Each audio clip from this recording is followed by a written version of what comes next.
இந்த நாட்டில் ஆட்சியை பிடித்து முதல்வராக வேண்டும் என்ற கனவோடு கட்சியை ஆரம்பித்த நீங்கள், உங்களுக்கெல்லாம் எப்படின்னா உடனே வரணும், உடனே ஜெயிக்கணும், உடனே முதலமைச்சர் ஆகணும். அரசியலில் பொறுமைங்கிறது இல்லை. நீங்கள்லாம் பொறுமை இல்லாதவங்கெல்லாம் எதுக்கு வரீங்க அரசியலுக்கு? மக்கள் பிரச்சனைகளை தொடர்ந்து எடுக்கணும். அதை விட்டுட்டு முடிஞ்ச உடனே ரூபாயை வாங்கிக்கிட்டு அதை சீட்டை வாங்கிக்கிட்டு அரசியலை அசிங்கப்படுத்தி விட்டார் கமலஹாசன்.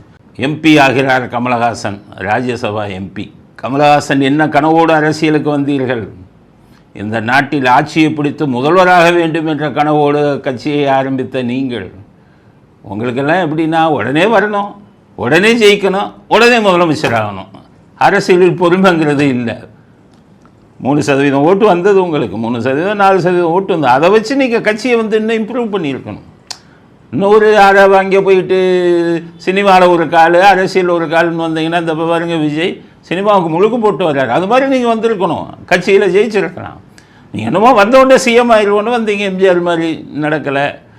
முதலமைச்சர் ஆகணும்னு வந்தீங்க, கடைசி ராஜ்யசபா எம்பியோட உங்களுடைய அரசியல் வாழ்க்கையை முடிச்சிட்டீங்க.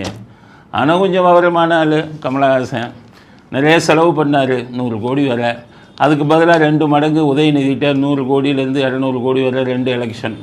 போன 2021 நடந்த எம்எல்ஏ எலெக்ஷனில் 100கணக்கான கோடி. இந்த எம்பி எலெக்ஷனில் ஒரு 100-200 கோடி எல்லா கடனையும் அடைச்சிட்டாரு. பாவம், இவரை நம்பி கட்சியில் வந்தவன், அவன் கையிலேருந்து செலவு பண்ணவன்லாம் ரோட்டுக்கு போயிட்டான். அவங்க இதை பற்றி அவர் கண்டுக்கலை. சுயநலமாக தான் ஒரு ராஜ்யசபா எம்பி வாங்கியாச்சு, செலவு பண்ண ரூபாய்க்கு மேலே பணம் உதயநிதிகிட்ட வாங்கியாச்சு. இனி சினிமாவிலேயே இருந்து விடலாம்னு சொல்லி மக்கள் நீதி மையத்திற்கு முழுக்கு போட்டு விட்டார். மக்கள் நீதிமன்றத்தை மூடிவிட்டார், ராஜ்யசபா எம்பியை வாங்கிக்கிட்டு.